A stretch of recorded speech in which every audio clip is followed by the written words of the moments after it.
And therefore, if the home is not developed, is not made into a good environment, is not sustaining and maintaining what you are learning and reciting to Allah subhanahu wa ta'ala in the Quran and in the environment of the masjid wa ghayra dhalik, then obviously we will have a problem. Because if you look at the ratio and compare the time that you spend at home as compared to the masjid, it's obvious most of our time is spent at home, and therefore we have to develop the home. We have to be serious. We have to make jidd and ijtihad. We have to make there's a struggle that all of us need to partake. Allah subhanahu wa ta'ala, He reminds us in the Quran about Masjid Quba and Masjid Dirar, the foundations of which Allah subhanahu wa ta'ala based one upon taqwa and one upon oppression and wrong. And He says, is the one who found or makes his foundation upon piety from Allah and His contentment and His pleasure, meaning that the houses of Allah subhanahu wa ta'ala should be places of where we fear Allah subhanahu wa ta'ala. And that means that we must grow conscientious of Allah subhanahu wa ta'ala. Do you come inside the masjid and start yelling and screaming? What do you do? What do you teach your children? To have adab, to have respect, to have honor and dignity of the masjid. Why? What's the reason? Because this is the house of Allah subhanahu wa ta'ala. And anyone who has a right, sane mind will always like to have a peaceful place. And not a place of where, as you know, the Prophet ﷺ said that during the fast, what should we do? We should لا يرفث ولا يفسق. We should not raise our voices. But yet you still see people raising their voices in the masjid.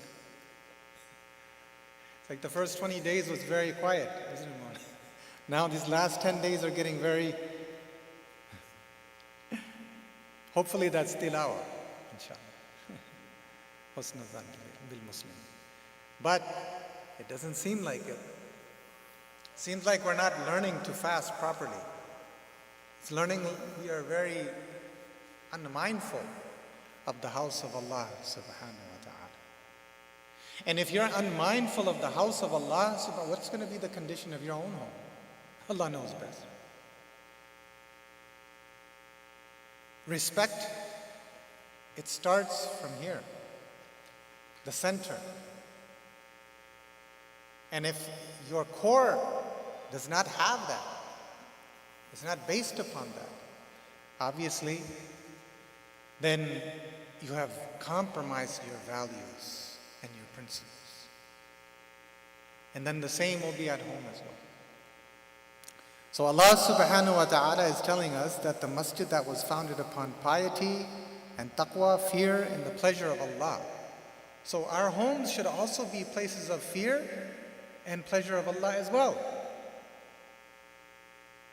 Because, practically speaking, if you're going to only make the masjid that place and then back home is not going to be like that, are you going to be a practical Muslim?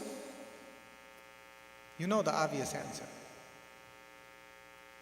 So now we understand, oh, it's more than that. The example set forth for me is not just for the masjid. Because, as it comes in hadith and Sunan Abi Dawood as well, that wherever Muslims are, they offer their prayers, right? Allah subhanahu wa ta'ala has made this entire earth a masjid. Not just this place. This is the technical masjid, right? But if you're traveling or you're not able to make it to the masjid, where are you going to pray? At home. So in your homes, do you have a place allocated for prayer, or you just pray anywhere? If you just pray anywhere, that means you have disregarded this hukm of Allah subhanahu wa ta'ala. You are not trying to attain piety, because if you want to be serious about your ibadah and worship, you will allocate a place for worship. You will take your worship serious. And if you take your worship serious, as the father, as the mother, then your daughter and son will also take it serious. But if you are not doing that, then what's going to happen to the household? What's going to happen? They will not take salah seriously, which is one of the most important hukms, commands of Allah subhanahu wa ta'ala. And is that better, or is the foundation upon which is built upon a cliff that is crumbling? You know, if you build a house, where are you going to build the house? Strong foundation. And that strong foundation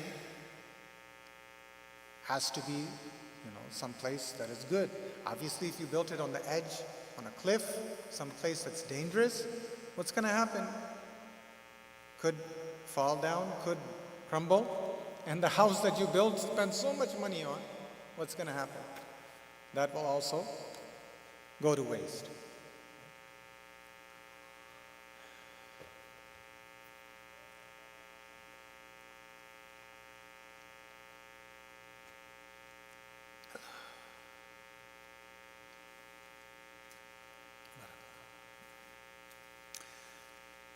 So, the point here is, your foundation that you set in your home as a man and as a leader is going to make the difference for your family.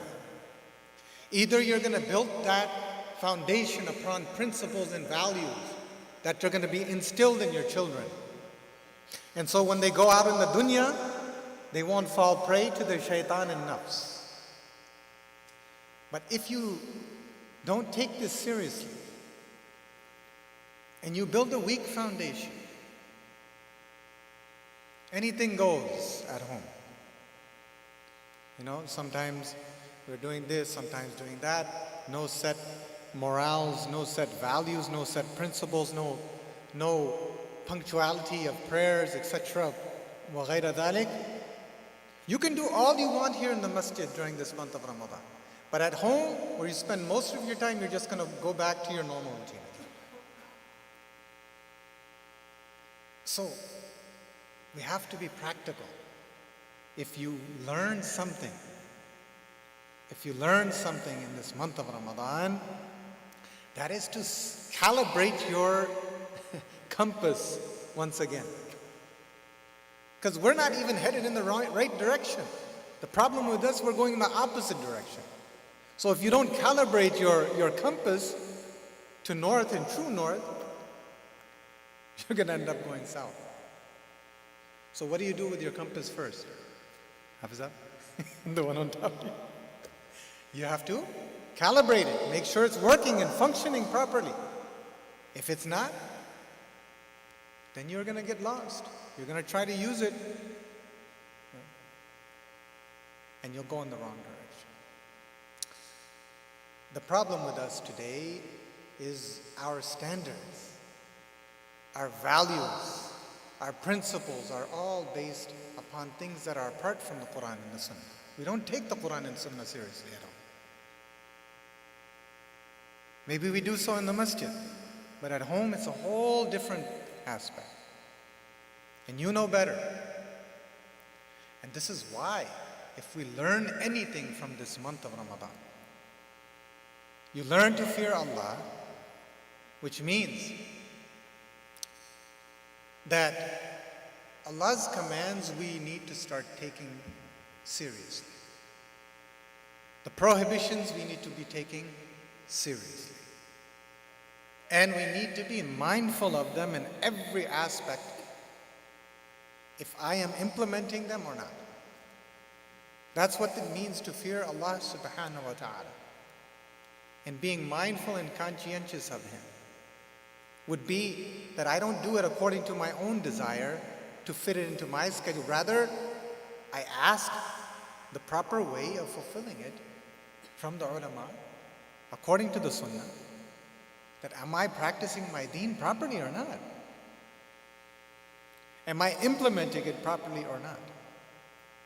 See, because if we don't have our direction right, as leaders, you cannot lead. You will fail to lead. You will not be successful. And you have to make sure that you set a good example.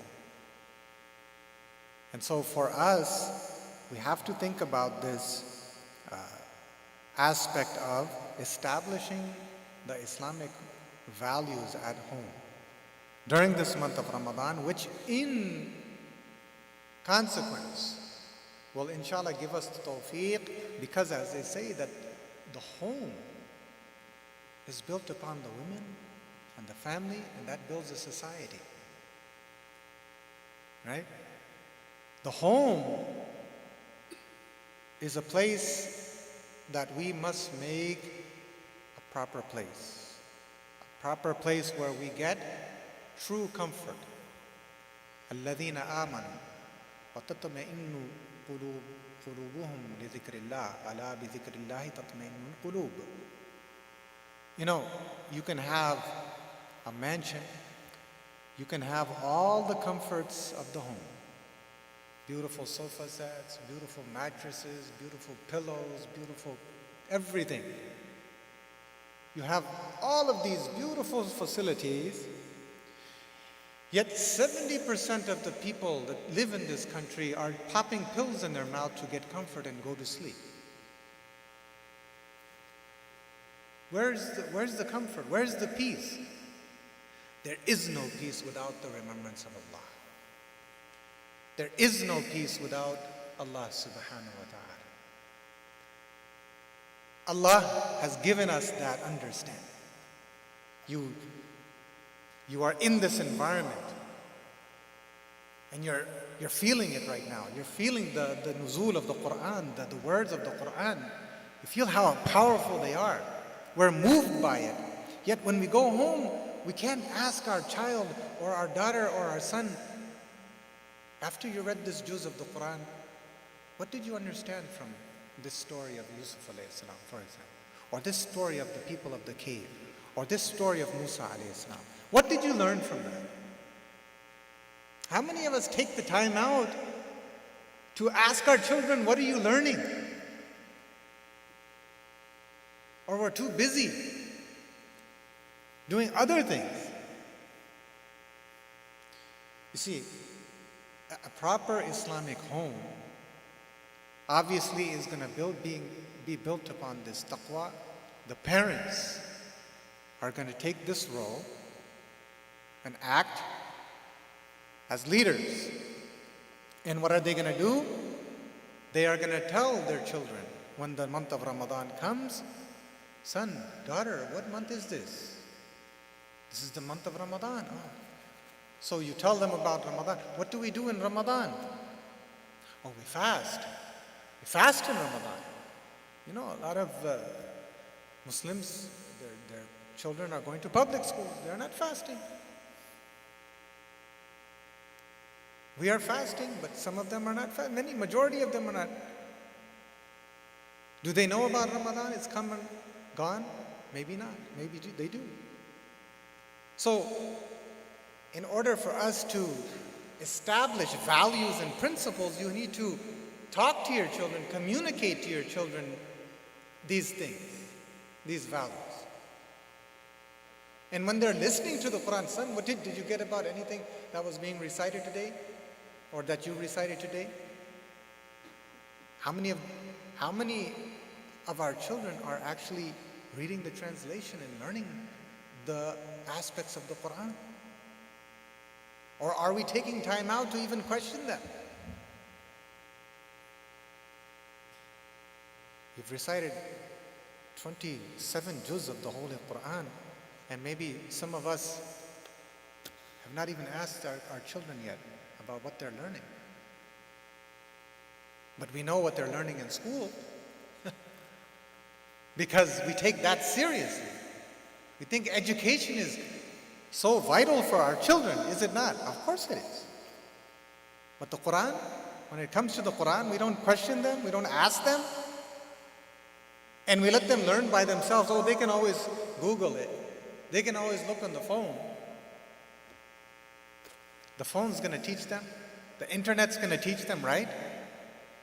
Good luck with that. This is the problem because parents have not taken leadership. They are not leading. They are destroying the family system. And if you let your children play with these things, with these screens, and whatever questions they have, oh, I'll just look at the translation on Google or on this and that. Who's going to explain to them the deen the proper way?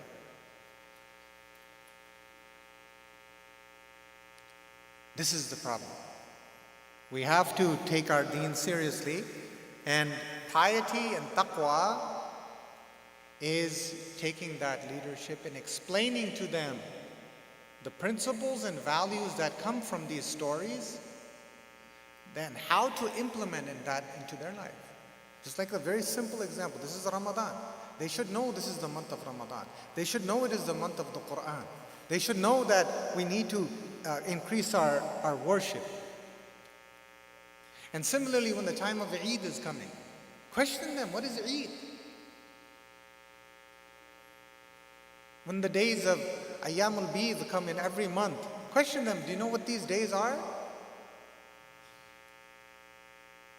When the time of Salah comes, what do? We pray, we observe prayer. At home, if you have time, you do have time, but make time to do ta'aleem, to read some verses of the Quran and its explanation, to read a hadith and their explanation, to sit down with them and go over how to fast, what validates the fast, what invalidates the fast, how to perform these deeds. This is what we need to do. This is the true practice of Islam, because we all know what makes a home. It's not the walls, it's not the roof, it's not the elegant things in them. It's people who make these homes. It's the hearts that make these homes. Because, again, you can buy all of these asbab al-khair or asbab al-raha, all of these means of comfort, but they are not comfort in themselves. True comfort comes with the remembrance of Allah. And if we want to be serious with our deen, then we need to, that's the fundamental thing, is take our deen seriously. Every single day. Present Islam every single day to your children. Because if you don't, every single day they're on this, every single day they're listening to other people talk about various things and explain various values to them. What are they going to learn? Are they going to come to you for questions? Or are they just going to, because Abu doesn't have time, Ami doesn't have time, where are they going to go? They're going to go to other places to find the answers. And many of those places are places of fitna, are wrong. Right? So, al-baytul islami baytun ussisa ala taqwa imaduhu taqwallah wa atnabuhu ala amalu salihah wa hadiqatuhu imtithalu amrillahi ta'ala. So, make your homes, build your homes upon foundations of piety, upon good deeds.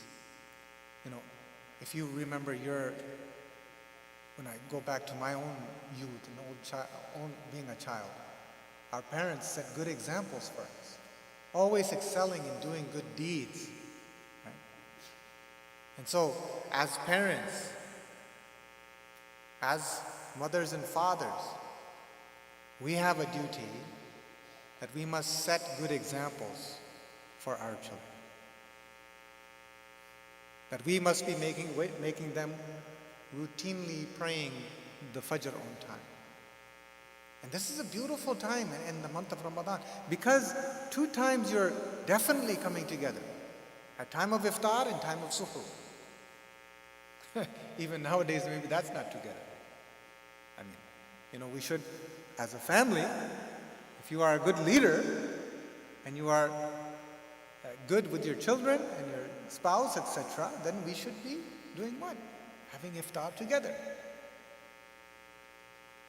Alhamdulillah, we have a masjid and a lot of people come, but most people are doing iftar at home. So when you do that, what should you do? Nowadays we see the family, when they are engaging in all of these things, there's a lot of cooking going on, but what do you see here? There's 10 minutes, 15 minutes before, what are you doing? Getting ready to make dua.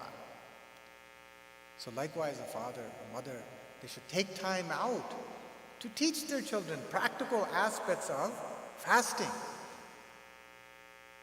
That son, daughter, this is the time that we're going to eat, break our fast, but now before that we engage in dua. Because the dua is accepted for the fasting person. Similarly, at the time of suhoor, to wake up a little bit before that, to engage in praying to Allah subhanahu wa ta'ala. Teaching them the du'as. A lot of times we don't understand how important it is. I can remember du'as are so important. My mother would make us read the du'as in the morning and the evening constantly, telling us to engage and remember to do this, remember to do that. What is the duty of our parents? They should be teaching the children when they go into the bathroom to read the dua. Coming out, read the dua. Going into the masjid, to recite the dua. Outside of the masjid, recite the dua. Leaving the home, recite the dua. This is teaching them a serious role of Islam. How to live Islam. How to follow this is what I expect from you, son. This is what I expect from you, daughter. This is the way we do things as Muslims, as submissive people. See, because our deen teaches us how to walk and talk. It humbles us. Don't you notice how many things are teaching us to look down at our feet? The way we enter the bathroom, the way we leave the bathroom, enter the masjid, leaving the masjid. We're looking at our feet constantly. We're humble people. We're servants. We're being slaves of Allah subhanahu wa ta'ala. This is what the sunnah teaches us. It takes arrogance out of us. And so this is what we need to do at home. So Allah subhanahu wa ta'ala, He tells us in the Quran, يَا أَيُّهَا الَّذِينَ آمَنُوا قُوا أَنفُسَكُمْ وَأَهْلِيكُمْ نَارًا وَقُودُهَا النَّاسُ وَالْحِجَارَةُ عَلَيْهَا مَلَائِكَةٌ غِلَاظٌ شِدَادٌ وَالْبَيْتُ أَمَانَةٌ وَمَسْئُولَةٌ وَرَعِيَّةٌ فَهَلْ مِنْ رَاعٍ وَمِنْ مسؤول أمين صح عنه صلى الله عليه وسلم كلكم راع وكلكم مسؤول عن رعيته.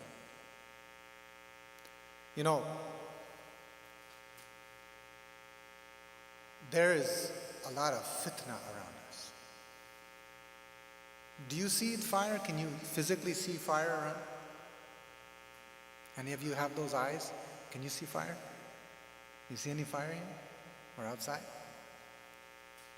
So what does the verse mean? Save your families from fire, from the fire of hell, right? Jahannam. But in other words, it means that save yourselves from al-asbab al-muta'addiyatu ila an-nar, from anything that takes you to the hellfire. Okay? Anything that takes you to the hellfire. And all those means that we have, whatever of those means is going to be something that's going to take you to the wrong path. It's like that house that's built on the cliff that's going to crumble down. It's not going to have a strong foundation. Right? Those are those aspects. When we follow our whims and desires. And today, that's all that's being preached. And because desires is being preached, to fulfill your desires any way you want. Remember, when you fall a prey to your desires, you will never stand up for anything. You will never have values. You will never have principles. Once you compromise on your values, you're done. This is why Islam, taqwa, this is what Ramadan is teaching us. We stand up for our principles. We don't listen to other people, because a lot of people, they are just talking about fulfilling desires. It's nothing but desires. And in Islam, it's the desire of Allah. It's the rida, the contentment of Allah, which is important, not our own content. Our content is important as well, but as long as it's according to the content of Allah subhanahu wa ta'ala. And both of those can be achieved if you practice the sunnah. It starts at home. It starts at home.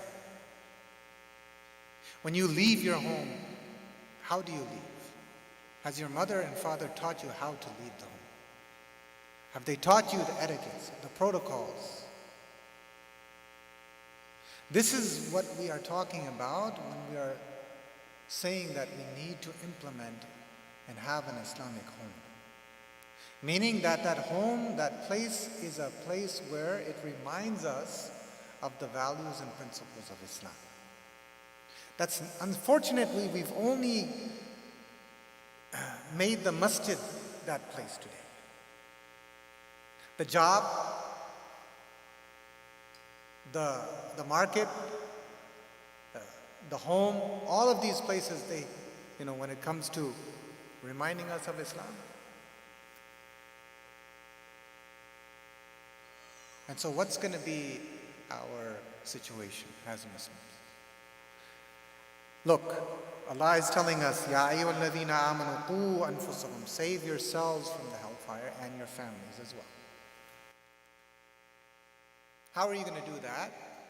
It's when you change your attitude towards being serious about staying away from the hellfire and any of those actions that are going to take you to the hellfire. And if you are going to compromise on that, remember, it's just like you're building a house on a cliff. You can't compromise on those values. You are putting yourself and your family in danger. And then when something bad happens, you start to cry. You start to come back to Allah subhanahu wa ta'ala. It's times that happens. Allah gives us chance again and again. And hopefully,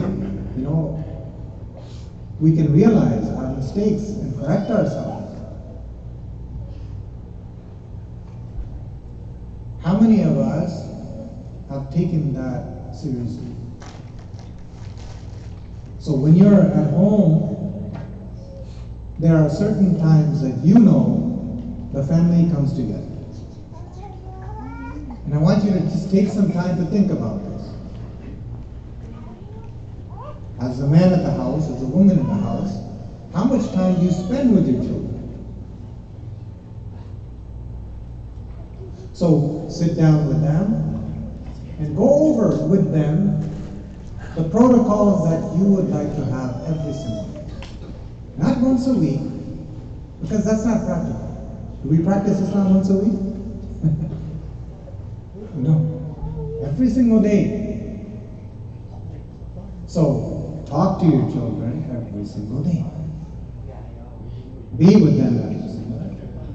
Answer their questions every single day. If you're not taking that time out, then the time will come where we will lose our children.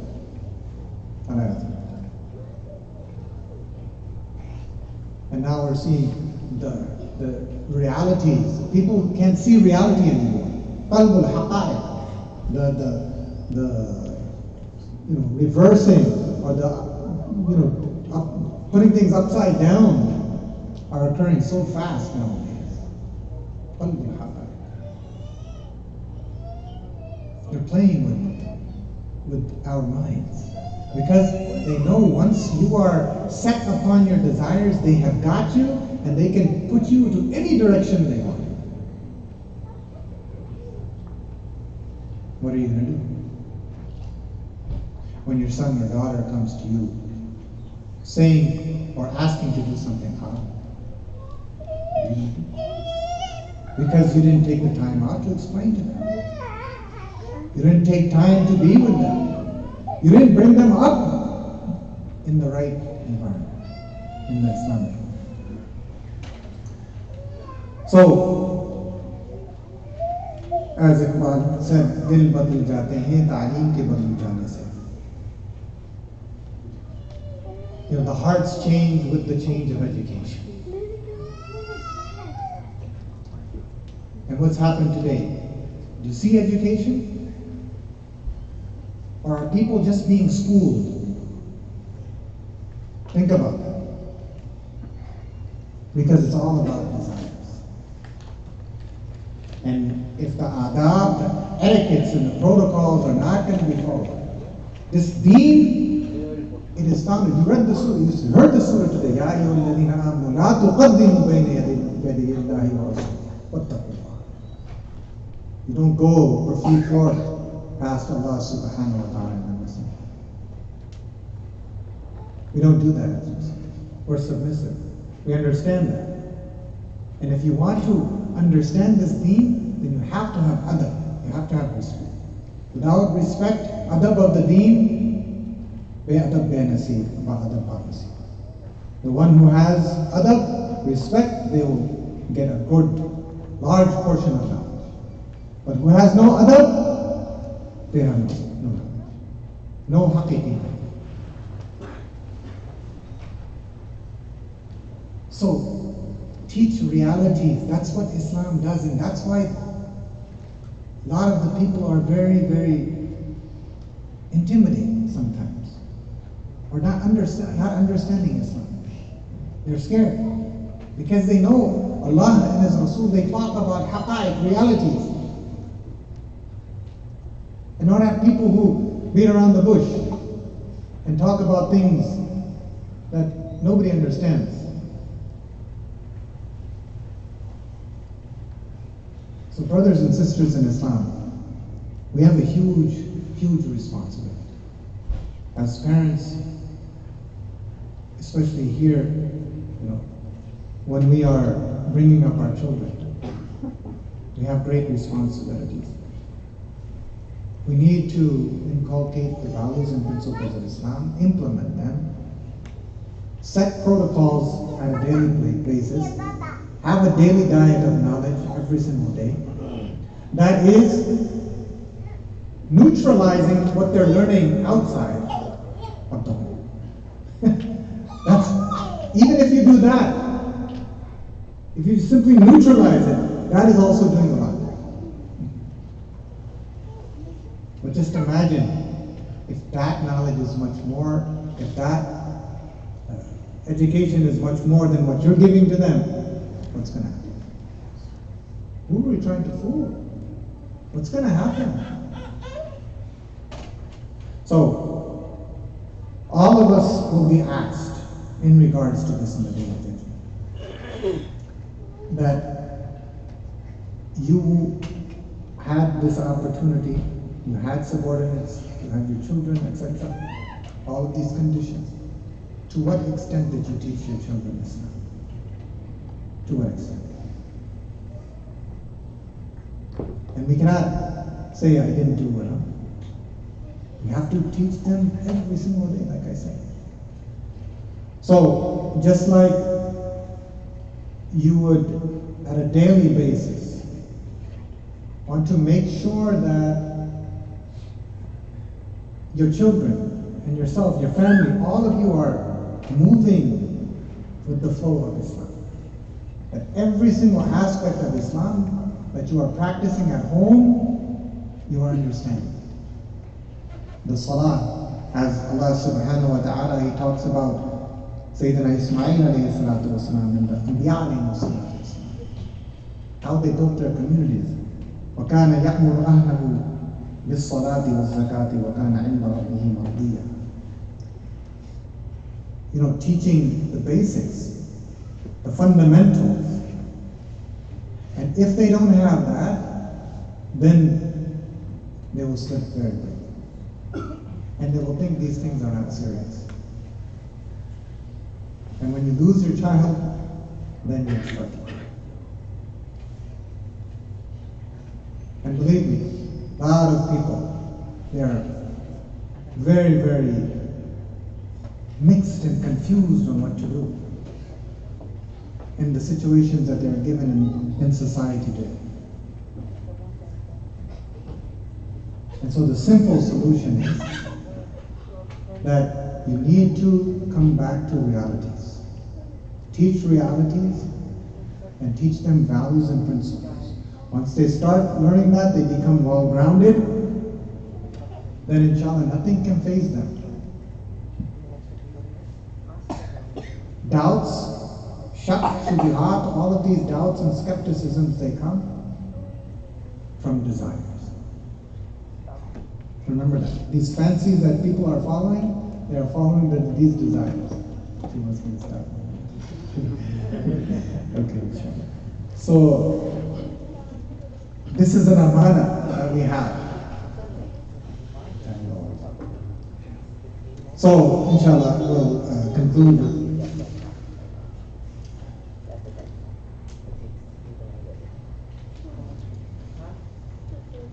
the environment you make at home has two components. One are the principles and values that you're teaching them, but one is also keeping them away from evil. So, taqwa, as Allah says in the Quran, and this is what you should take home with you today, is our homes, at least they should not be places of sin. All of us should make that intention. That our homes will be real sweet homes. Home sweet home. Right? Not hotels, not motels, not places of sin. But places of learning. Proper places where we can get true comfort. Taqwa teaches us that staying away from sin is just as important as doing good. But if you cannot do too much good, you're just doing the minimum, meaning the fara'id, kana ya'muru ahlahu bis-salati waz-zakat, you're doing all of the good things. You're not doing too much nafal, but some. But you're staying away from sin, you're on the right. And you will prosper. And you will grow strong.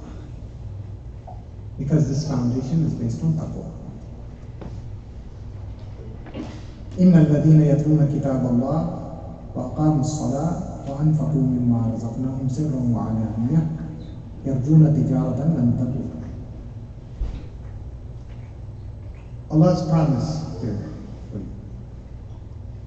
Look, it's not easy. All of us know it's not easy. And Allah subhanahu wa ta'ala, when it comes to littlest things that you're doing, the littlest efforts that you're making, He will reward you highly. Inna Allah la yudhi'u ajra al-muhsin. Allah subhanahu wa ta'ala will never ever waste the efforts and the reward of those people who strive to do good. So as long as you're giving it your best, you're trying your hardest, you know how hard you try. You know if you're giving it your best version too. So if you're doing that, Allah will never fail to reward you. He'll give you the full compensation. So our homes, they should be full of the teachings of the Quran. The tilawah is telling us that the Quran should be recited with kafra, in abundance. But that means that you should be also learning the meaning of the Quran as well, and the core values that the Quran is teaching. That's what that means. The foundation of our home should be on that. And aqam salah. Right away, that you're establishing prayer at home just like you is establishing a masjid. Men should be coming to the masjid. If the women can't make it, then they should pray at home. But they should also be punctual in making sure the children are praying. And also giving sadaqah, giving zakah. Teaching them from a very small and young age that just a little bit giving will go a long way. And that giving is so important because it teaches us, everybody, they look at money, the gold is very shiny, silver is shiny, right? Now you don't even have that, you just have these dirty dollar bills. Right? Not even that anymore, now it's just cards. I couldn't tell you. So, it's a beautiful thing, right? We love it. But we have to learn that when we give, Aisha radiallahu ta'ala anha, when she used to give zakah, she used to put it down. I'm giving this for the sake of Allah.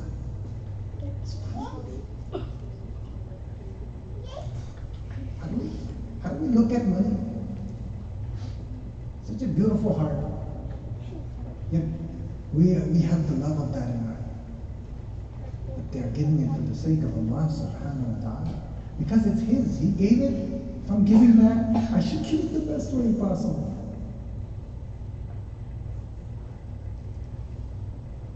Wallahi, if you give it for the sake of Allah, Allah will put so much barakah in it. You will be content. You will be so happy. Spending money in infaq fi sabilillah is one of the most important things.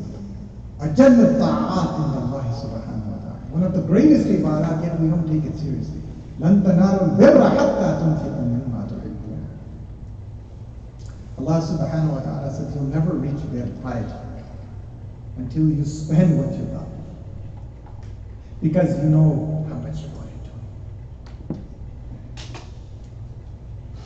And believe me, if you have a beloved, you're in love with someone, you're going to spend. You're going to spend a lot of time, money, energy, effort. That's what we should have for Allah subhanahu wa ta'ala. That's what we should have to inculcate at home. When you're going to be teaching these lessons to your children, what are you going to produce? You're going to produce those children who are going to go out into the dunya and be able to lead. Not follow. Stay away from bad things. Stay and do good things. And be strong in there. But it starts from home. Sirran wa alana. They will do it both in public and in secret. Allah's promise is yarduna tijaratan lan tabur. They will have a bargain. They have done a bargain that is successful. It will never fail. Will never fail. In other words, Allah is giving us the equation for success. Here it is. Do it. Anybody who did it, the prophets. And who establishes the masjid? Who establishes it? The Haram, Makkah.